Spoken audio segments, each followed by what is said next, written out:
We sort of felt like this might happen, right? Iger is clearly still extraordinarily involved in the company, and you know, when Staggs left or walked away or wasn't offered any part of the succession, you know, it was quite clear that maybe Iger had his own thoughts on it.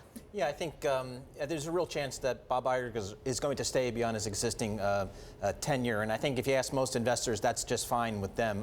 He's done a tremendous job, you know, over the years as CEO, and I think most investors would like to see him extend his run. That doesn't, you know, change the fact that there really is a succession issue at the company. There is no real high-profile internal candidate or candidates available, and that's a longer-term issue for the company that the board needs to manage and that Bob Iger himself needs to manage. Let's talk a bit about how this company has done under the leadership of one Bob Iger. Look at my Bloomberg here, G, hashtag BTV2505. This is Walt Disney shares versus the S&P. You see a great outperformance there over the course of that tenure. What's he done well? How's he been able to man the ship so expertly, it seems? You know, I think some of the things he's done probably most importantly for shareholders is allocate capital. He's made some very big acquisitions on the part of the company, mostly in the filmed entertainment side, by buying Pixar, by buying Marvel Studios, and then most recently by buying Lucasfilms, really allocating a lot of capital to a business that a lot of investors were unsure would have, you know, a lot of value over time. But I think he recognized, along with his management team, very early,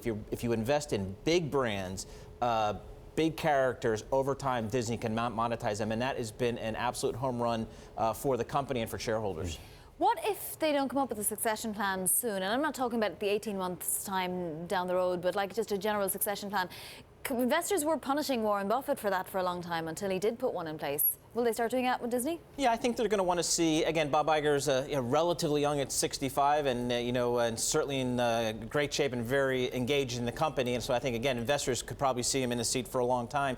But however, I think, the company really did actually a very good job over the last 5, 6, 7 years in setting up a succession plan where they identified 2 very strong candidates. They ultimately chose Tom Staggs. It did not work out for whatever reason, and it's not really clear to shareholders. But I think the company needs to set up a similar type of situation where the company can identify either internal candidates or they really turn and look external for a potential successor.